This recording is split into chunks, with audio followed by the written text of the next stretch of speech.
This show is produced by the Hartman Media Company. For more information and links to all our great podcasts, visit hartmanmedia.com. Welcome to the Creating Wealth Show with Jason Hartman. You're about to learn a new slant on investing, some exciting techniques, and fresh new approaches to the world's most historically proven asset class that will enable you to create more wealth and freedom than you ever thought possible. Jason is a genuine self-made multimillionaire who's actually been there and done it. He's a successful investor, lender, developer, and entrepreneur who's owned properties in 11 states, had hundreds of tenants, and been involved in thousands of real estate transactions. This program will help you follow in Jason's footsteps on the road to your financial independence day. You really can do it. And now, here's your host, Jason Hartman, with the complete solution for real estate investors. Welcome, empowered investors. This is episode 1865. Thanks for joining us today. We have Peter Goodman back with us today. He is the author of Davos Man, and it is a fantastic book, and he's back with us today, so we'll get to him in just a moment.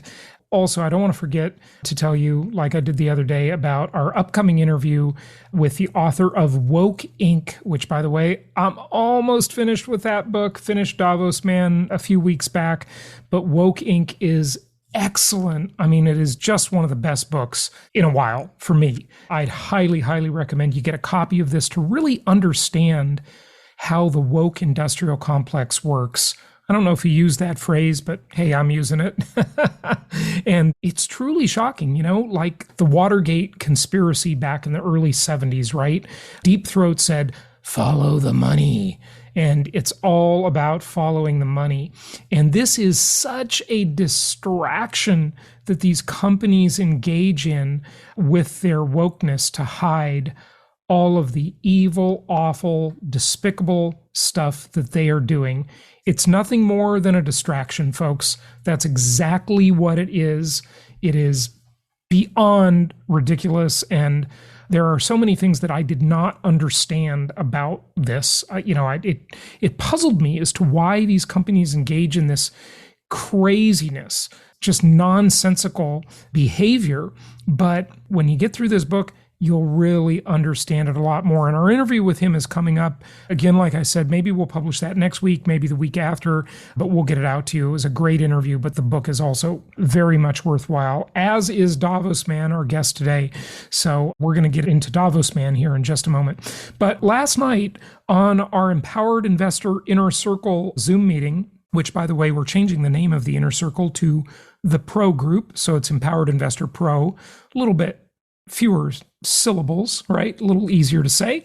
And I'm telling you, if you are not a member of this group, you're just totally missing out.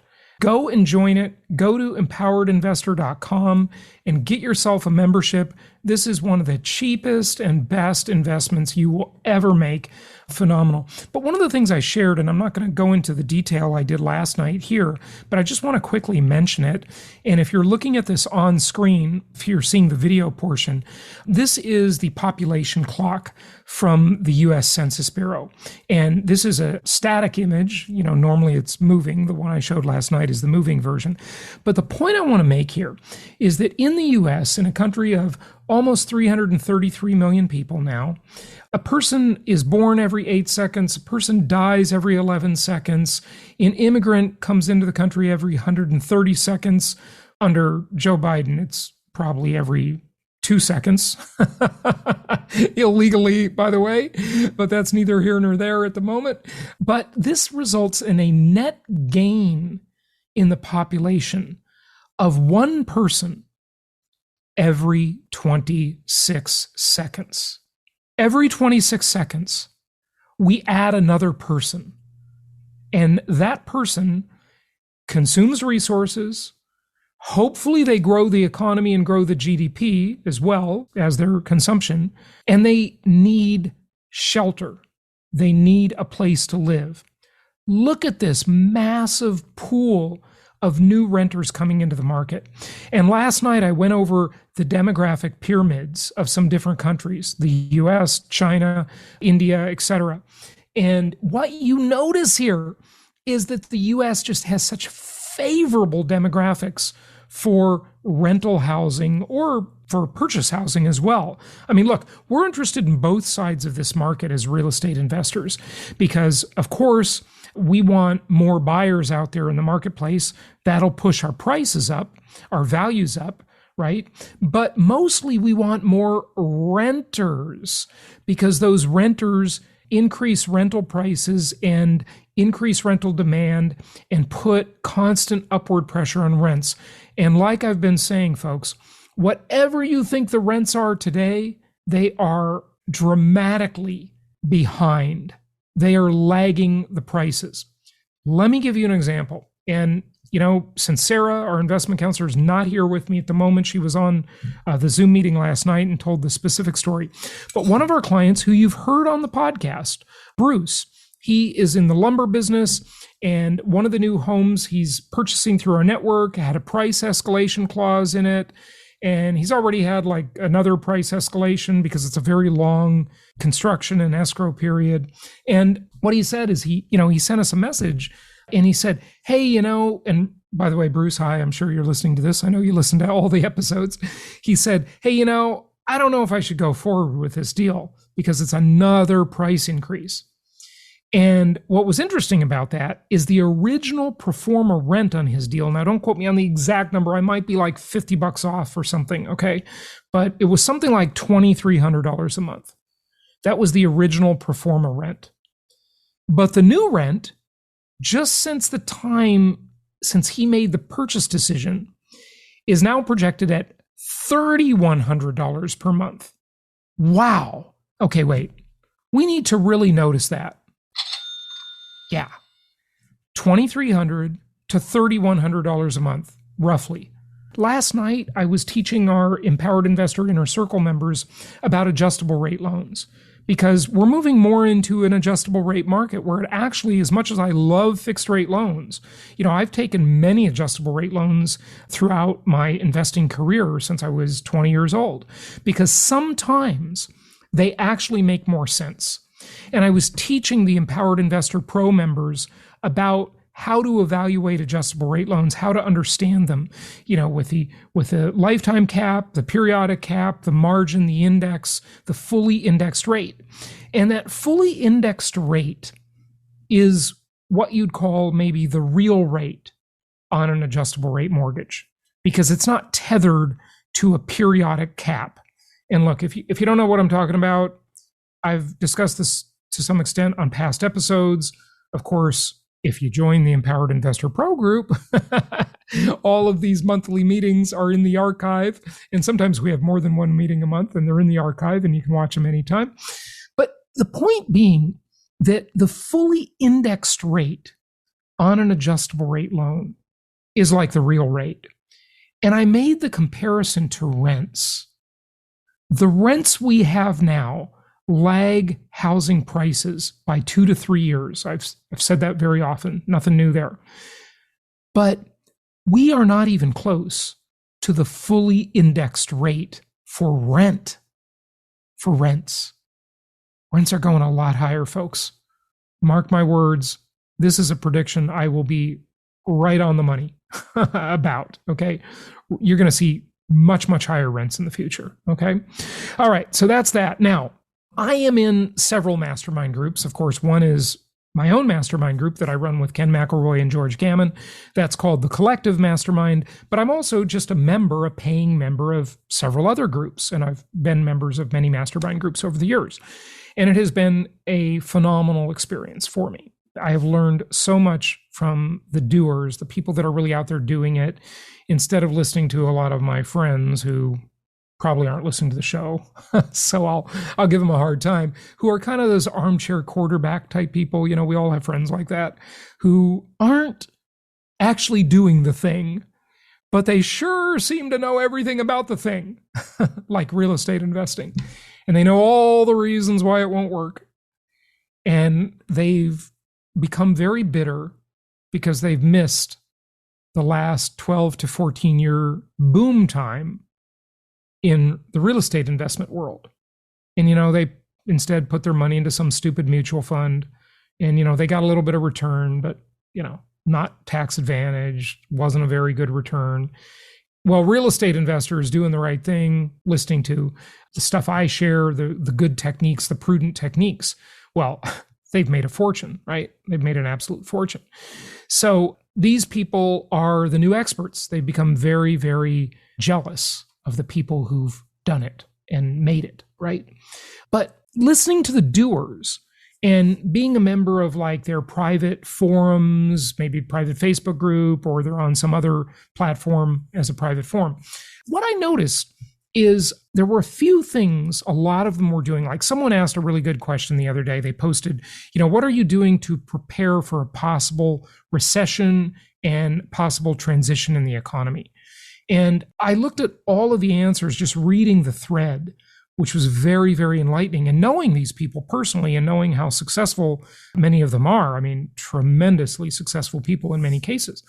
And I wanted to come up with a few little steps that I think all of you should take, steps that I'm taking that I think are really just prudent steps before we get to our guest today. And number one is look for ways to cut expenses. Look, if you've been living the high life and just kind of blowing money, it's time to be more careful. I think that is kind of obvious, right? Be more careful, be more prudent, and spend money on the things that really bring you joy. And mostly those things you're probably going to find they're more centered around experiences than they are around things and stuff. Okay? Although, hey, things and stuff are good too, but experiences are the things we really remember. Number two, secure credit lines. Folks, this is some of the best advice out there, because if we move into a world, an opportunity where assets go on sale, they might be stocks, they might be bonds, they might be real estate. I kind of doubt they're going to be real estate, but hey, we'll see. You've already heard me talk extensively about that.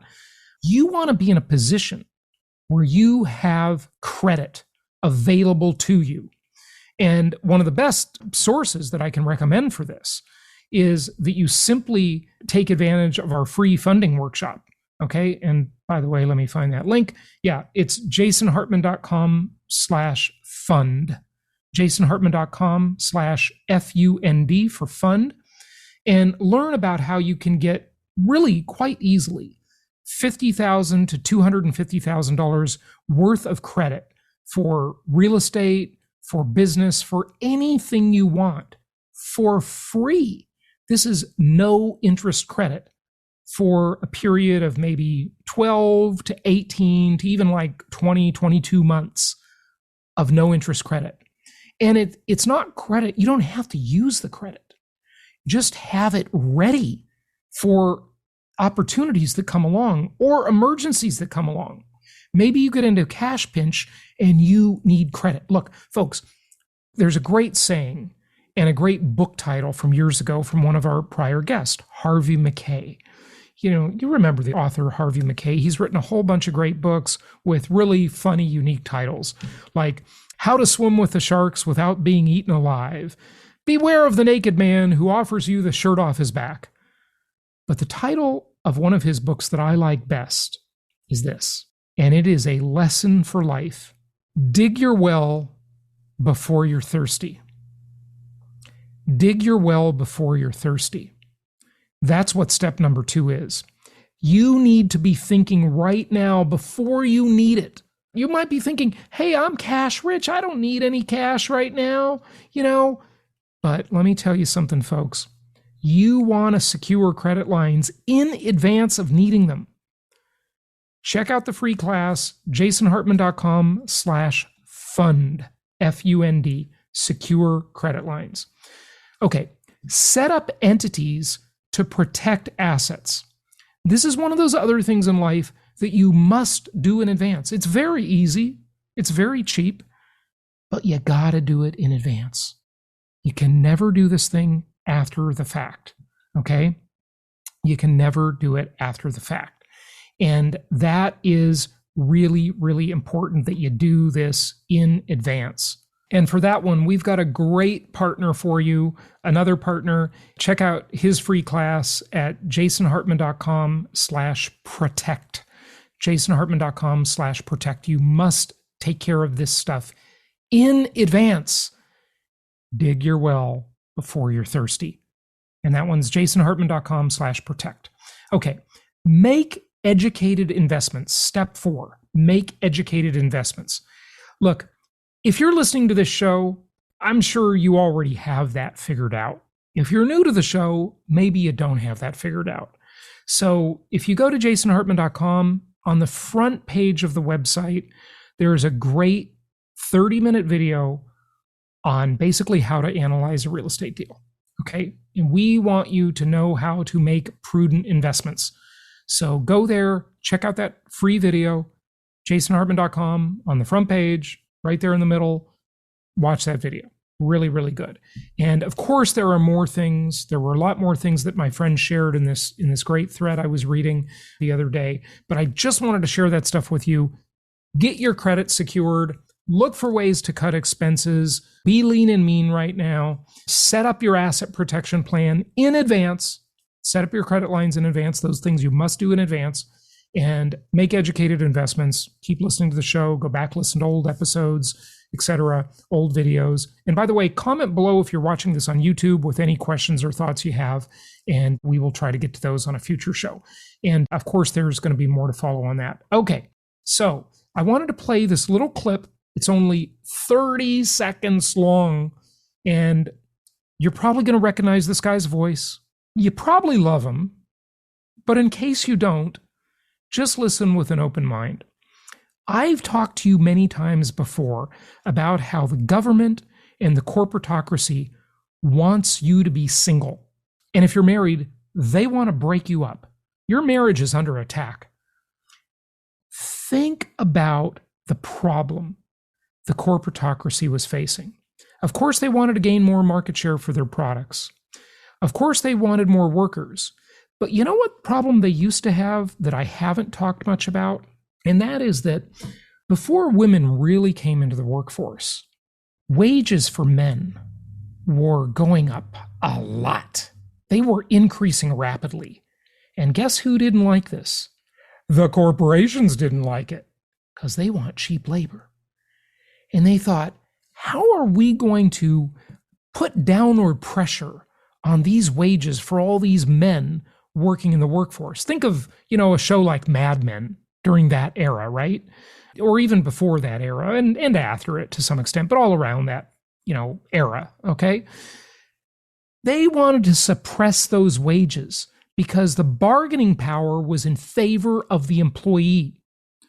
Now, what better way to do that than to get the other half of the population to enter the workforce so that there would be more competition for a limited number of jobs?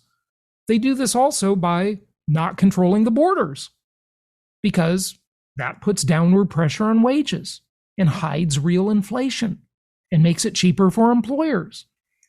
Folks, this is such a vast conspiracy. It really is. And, I don't want to hear the conspiracy crap, okay? There are lots of conspiracies going on that are quite real. We just celebrated the 4th of July here in the United States of America. The United States of America was a conspiracy to rise up against the British crown. Okay? A conspiracy is simply something that, 2 or more people are planning and trying to keep under wraps. It's really not complicated. You don't have to be a conspiracy theorist or wear a tinfoil hat. Grow up. There are conspiracies all around us, and they are hurting you. They are hurting your marriage. They are hurting your family. They are stealing money from you. They are all over the place. Here's the 30-second clip. Corporate America wants you childless, and this is a big change. 100 years ago, big companies built housing for the families of their employees and then schools and libraries to educate them. It was the humane thing to do, but it also seemed to make good business sense at the time. If you wanted workers you could count on, you had to take care of them and their offspring. But over time, that arrangement got expensive. Employees with families demanded higher wages to support their children, and in many cases, they formed unions to get those raises. So labor costs soared. So there you go. That's just a little insight into it of a very big, long story. All right, let's get to Peter Goodman and talk about Davos Man. Here we go. Certainly, there are plenty of people like that. Sure. We know people like that. I'm not saying that they don't exist, but there are plenty more people who simply came of age where they're raising families in major American cities where there are huge speculators like Steve Schwartzman who are bidding up the price of real estate, and they're told there's a societal imperative to send their kid to quality schools. To be in a quality school district, they have to pay the freight, and the prices are set by a million other people, some of whom are availing themselves of home equity lines of credit to buy fancy new cars they don't need, many of whom are speculators because the money's so available. And so, families are having to sign here to get themselves in a decent school district. And a lot of those people need to be understood in the context of what is and isn't moral hazard. And along comes the Obama administration, and they say, well, we got money for Goldman Sachs, we got money for AIG, we're not going to prevent bonuses from being paid out to the very bankers who caused the financial crisis, but we're not going to bail out homeowners because somehow that would be morally wrong and bad politics. And then, to your point, the punchline is the very financiers who participated in the speculative orgy that wrecked the housing market now have all this cash to buy up the properties, and they end up profiting, on the other end. Well, just to connect the dots with Steve Schwartzman, in more recent times, Steve Schwartzman and Blackstone have found their way into American healthcare. And this is key to understanding why American healthcare performed so poorly during the pandemic. Schwartzman spent $6.1 billion back in 2018, I believe, to buy up a company called Team Health, which is a company that is one of two giant private equity-owned firms that dominate staffing in emergency rooms. Now, in the same way that Schwartzman understands, if you're going to be a landlord, it's good to be a landlord over people who have no other options. And any casino magnate can tell you, good to make your money in a dark room where people don't know what time it is and they're drinking. If you're going to be in healthcare, good to be in the part where a lot of the customers come in on gurneys, where they're not in the mood to ask about the particularities of their health insurance policies. They just sign the clipboard that's proffered so they can go see the people in the white coats who can relieve them of their pain. Well, Schwartzman's company is at the center of this so-called surprise billing scandal. The surprise is not of the happy variety. It's, you think you are within your health insurance network and you sign away the right to see, you essentially sign off on seeing somebody outside a network, and it turns out you get billed at these extravagant rates, and then bill collectors hound people for months after.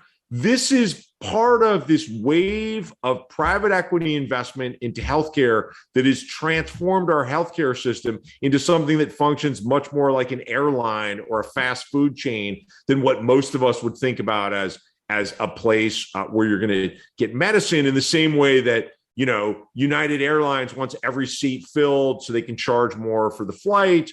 A private equity company that owns a part of a hospital wants all the rooms filled. This is why in the 2 decades before the pandemic, the U.S. loses roughly a third of its hospital rooms. I tell the story in the book of a guy named Ming Lin. He's an emergency room doctor who was working for Blackstone's Team Health, who in March of 2020 at his hospital in Bellingham, Washington, notices that nobody's wearing a mask. There's no triage system. He asks his administrators, hey, what's up with that? He's essentially told, we don't want to freak out the customers coming in for lucrative elective surgeries. He goes to Team Health. He says, why in the middle of a pandemic, when the state of Washington is already under state of emergency, are we letting people come in for elective surgeries? And he's told, oh, well, we work for the hospital. That's our client. Well, he goes public as a whistleblower with the warning that the entire American healthcare system and American society is being put at risk because of the interests of profit for his employer, and he is fired. This underscores that Davos man love to talk about their virtue signaling. They love to talk about, Schwartzman would tell you that team health is part of the solution to American healthcare. And yet here we see with this fired whistleblower, the real interests are about profit and everything else takes a back seat, even the worst pandemic in a century. Yeah, no question about it. And you didn't talk about this in your book that I recall, but Davos Man, I'm sure, is in the privatized prison business as well, where they take people's freedom away for profit. That's right. It's just like a hotel or an apartment complex. And listen, I'm a real estate investor. I think this way.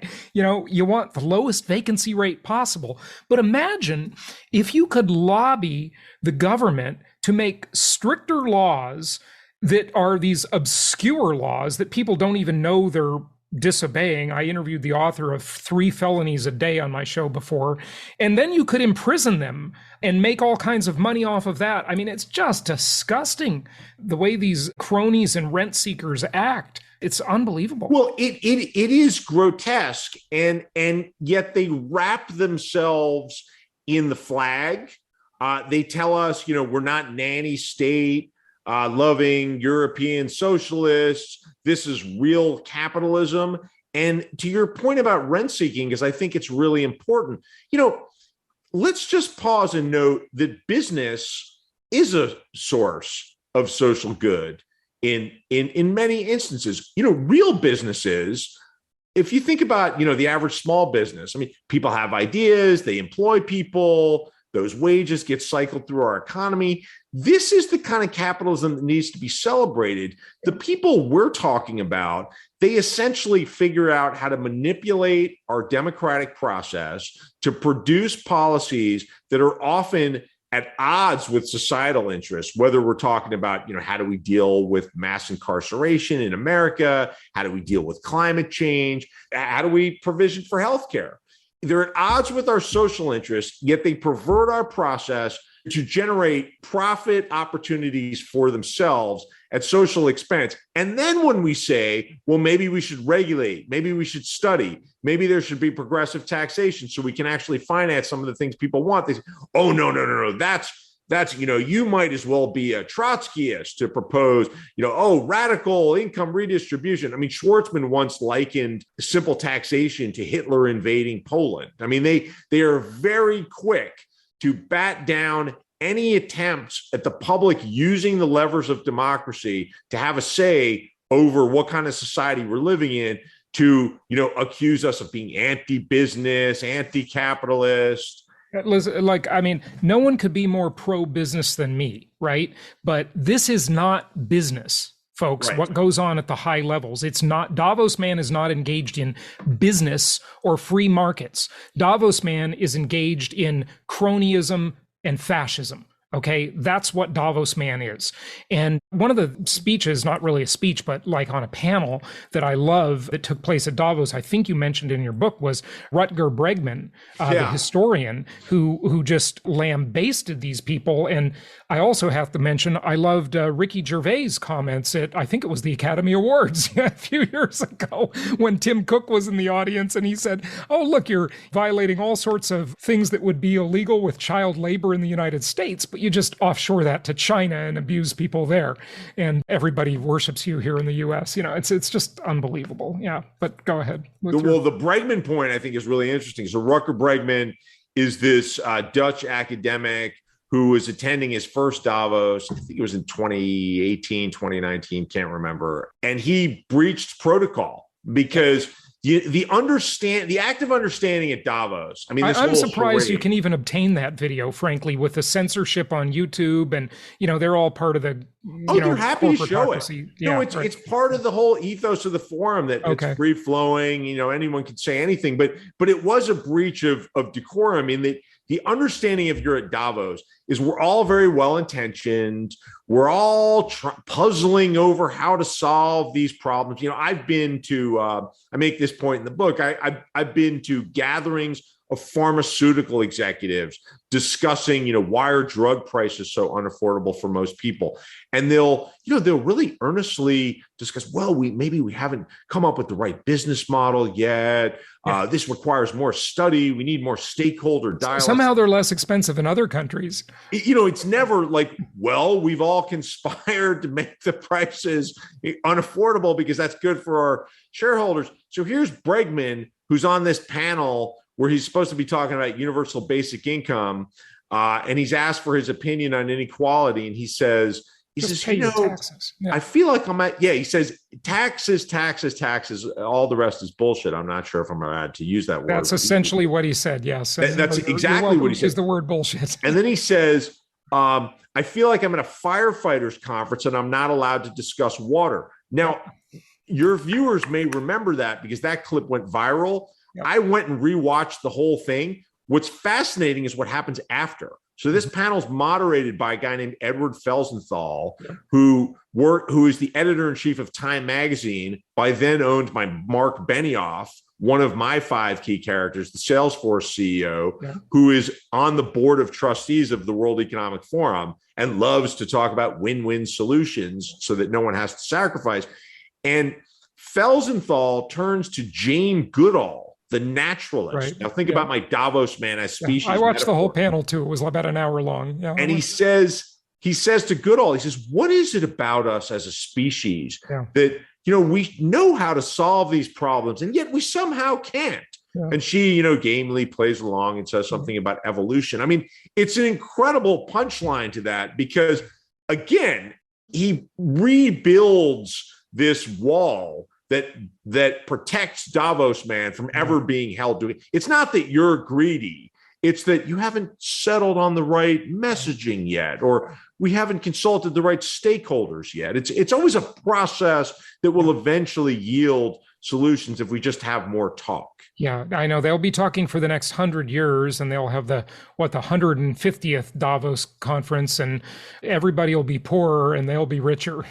Well, by then they'll be in space. Yeah, right. It'll be like, District 9 or, one of those Matt Damon movies where they're on the comfortable space colony. Yeah, exactly. It's truly incredible. Well, Peter, just wrap this up for us. Anything I didn't ask you or anything else you want to mention? Well, what do we do? Hey, actually, before you do that, wrap up, let me ask you about one thing that puzzles me about the book. You're critical of pretty much every presidential administration in the book. I'm a little bit surprised, and I know he ruffles a lot of feathers, but because Trump in many ways is sort of the anti-Davos man, and he's the anti-globalist. And I'm kind of surprised. And I know, listen, I'm not going to defend Trump, and the shit he says is some of it's very outlandish and immature for sure. No question, right? But I'm kind of surprised you were as critical of him as you were, and maybe it's your New York Times background. I don't know, but I mean, we don't work for any particular party or any figure. I mean, we go after the fact pattern. Yeah, I am critical of Trump because Trump does offer himself up as the anti-Davos man guy. So does Steve Bannon, who was his leading advisor for the first years as administrator. He loves to talk about, the globalists, and he's all about nationalism and making America great again, all that great stuff. Well, what does Trump actually do for the people he supposedly championing the interests of? He vacuums up campaign cash from Steve Schwartzman.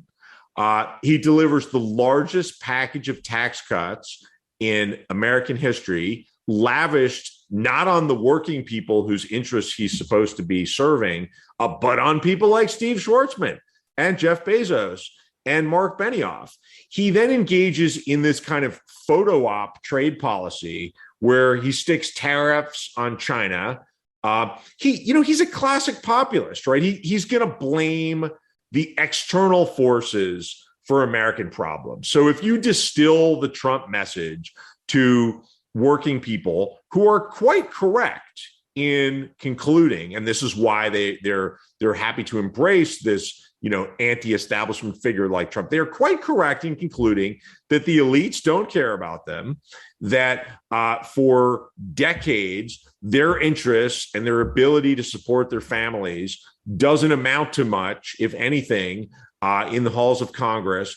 But then he tells them, the source of your problems, it's these immigrants streaming over the borders. We're going to build a wall. It's China. China's trying to steal our lunch. They've devastated us. Now, China is a complex challenge for the global trading system, and China does need to be reckoned with in a sophisticated way. But Trump engages in this completely false narrative that American living standards have been downgraded, and they have, not by the people who actually did it, the Davos men who are financing his campaigns and are delighted recipients of his tax cuts and deregulation. He says, it's China, it's immigrants.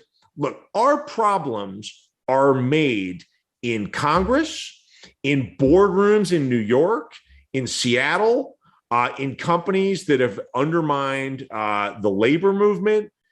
Our problems are domestic. The U.S. is a massive winner in globalization. The U.S. has allowed a handful of billionaires to set up our system, to rig our system so that they get all of the benefits. I mean, I tell the Bezos story in the context of he's ultimately a huge beneficiary of international trade. I mean, question. No. He's tapped, the factories of China. Where does the money go? It goes into his pocket and the pockets of shareholders. It doesn't get distributed through the workers. So I'm critical of Trump because he's correctly diagnosing a problem that most people know in their bones, which is that, they've been abandoned by the elites, while basically just tap dancing for the very elites who did the job.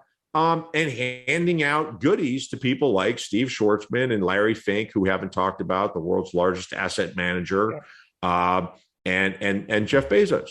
Gosh, Peter, I could talk to you for hours. I love this conversation. I'm curious, would you be a supporter or would you have been against NAFTA, for example? Same token, China coming into the WTO, Look, I think trade is vitally important. I think it's clear that the history of trade going back to the end of the Second World War is when there's more trade, there's less military conflict. Yep. When there's shared dependence upon trade, we're less likely to take up arms. People don't like to kill their customers. That's right. Yeah. And trade creates export opportunities, and companies that export tend to pay more, they tend to make more, they tend to be more innovative, and they have to compete. And that's all to the good. I think we've allowed our trade policy, again, not by accident, but because of the lobbying of companies, to tilt very much toward the shareholder class and away from the working class. And NAFTA, in retrospect, it was clearly a mistake to not have much tougher rules on working standards, to make it much more difficult for companies to simply avoid American wage scales, American environmental and workplace safety rules. That's exactly what I've been saying forever about the free trade. Look, I like free trade too. I agree with you in concept. The problem is, there's this old biblical principle about being equally yoked, right? And I think it mostly relates to a marriage, right? But a trade deal is a marriage too. And so is any business deal. And the parties have got to be equally yoked. Right. China, Mexico, they're not equally yoked. The U.S. has all the yoke and they don't have any yokes. China can destroy their environment. They can abuse their labor, and the U.S. can't do that. So how are you? Of course, when you have these free trade, you're going to have Ross Perot's giant sucking sound.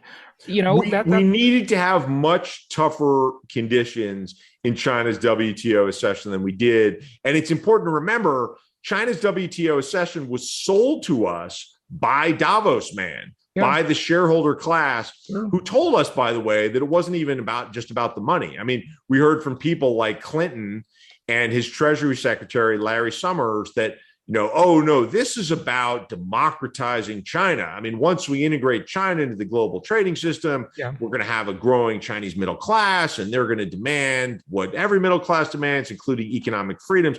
Well, that was a sham, because that didn't happen. I mean, trade with China changed American business a lot more than it changed Chinese politics. Couldn't agree more. And we turned, Google assented to its own censorship. I tell the story in the book of going to see Bill Clinton deliver a talk when he's flown over by Alibaba back in in the early 2000s, right after Yahoo, which at that point is an Alibaba partner, has given up the IP address for a Chinese journalist who has leaked, a document to a human rights group and has been sentenced to 10 years in prison. This is a guy with a kid. He's sent away. And I tried to ask Bill Clinton, how do you square taking, several $1 million from Alibaba with this Chinese journalist being sentenced to prison? And he sort of pantomimed that he couldn't hear me as he fades into the security cordon. I mean, China's WTO session was driven by the interests of American shareholders who were using it to weaken the American labor movement, to weaken wage standards, to get out from under various regulations, including workplace safety and environmental, and to lower the costs of production so they could send more money to the shareholders. And the public should have had a say about how that went down. But our political system has essentially been captured by these corporate interests who've used their money. I mean, Davos Man, and I tell the story in the context of Schwarzman very directly, and they've amassed their money and they've used their money to purchase political power, which they've used to protect their money and make their money get that much more voluminous. I want to put out an invitation. If any Davos Man is listening to this or sees this, you're invited on the show. I'd love to come and hear your side of the story, but I have a feeling my invitation won't be accepted. So I'll just throw that out there. Okay, wrap this up for us, Peter. It's been a great conversation and really interesting views on all of this. Well, the answer to our problems is staring us in the face. It's democracy. And that, it's easier said than done to fix our problems. But what we need to fix, I mean, we're living in a time when our own democratic society is under threat from this inequality. I mean, the breakdown that we're experiencing in faith in institutions, the breakdown in faith that the elites are looking out for the rest of the people. These issues are very real. They're not going to go away until we deal with our economic scarcity. And the way we do that, we don't need some sort of revolution. We don't need some utopian flight of fancy. We need what we already had. We need antitrust enforcement, progressive taxation, and workers' right to bargain for a piece of the action, which is what we had from about the end of the Second World War till the mid-1970s. I don't have a fetish for the 60s and 70s. We don't want to go back to Jim Crow law and the Vietnam War. We made a lot of social progress we want to hang on to, but we need to get back to a time when people can work for a living and support themselves at a middle-class standard. And the solution to that is just not that exotic. We need those three things: progressive taxation, antitrust enforcement, and collective bargaining. But that's going to involve mobilizing to take on the entrenched power of Davos Man, because they're not giving up their claim on the political system without a fight. Yeah, they're not going to. It's interesting. I shared a post about The Simpsons, the fictitious family, right? The Simpsons. Sure. And if you look at The Simpsons, you have Bart, who's kind of a loser, obviously, right? He's an idiot. It's one person working. They have a nice suburban house. They have a car. They can support the whole family on that one income. We used to be able to do that in the U.S. Right. And what happened? It's just impossible now. Nobody can do that anymore. And I think squarely Davos Man is to blame for this. It's just a different world. So, Peter, thank you for sharing all of this. Thank you, do you have a website you want to share? Sure. PeterSGoodman.com. Or you can find me on Twitter at Peter S. Goodman. Yeah. And folks, get the book. You'll love it. I highly recommend it. And Peter, really appreciate having you on the show. Great to talk. Thank you so much, Jason. Thank you, Jason. I would not have as much money today if it wasn't for you. Sissy and I both made a ton of money, and, thanks to you and your guidance and your show and everything. It's been great. And now cash flow for all your clients on top of it. Not only appreciation, but cash flow. You made a lot of people rich, my friend. You're a good man. Thank you, Jason. Thank you so much for listening. Please be sure to subscribe so that you don't miss any episodes. Be sure to check out the show's specific website and our general website, hartmanmedia.com, for appropriate disclaimers and terms of service.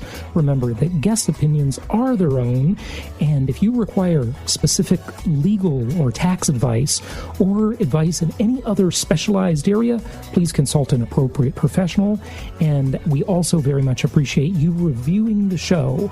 Please go to iTunes or Stitcher Radio or whatever platform you're using and write a review for the show. We would very much appreciate that.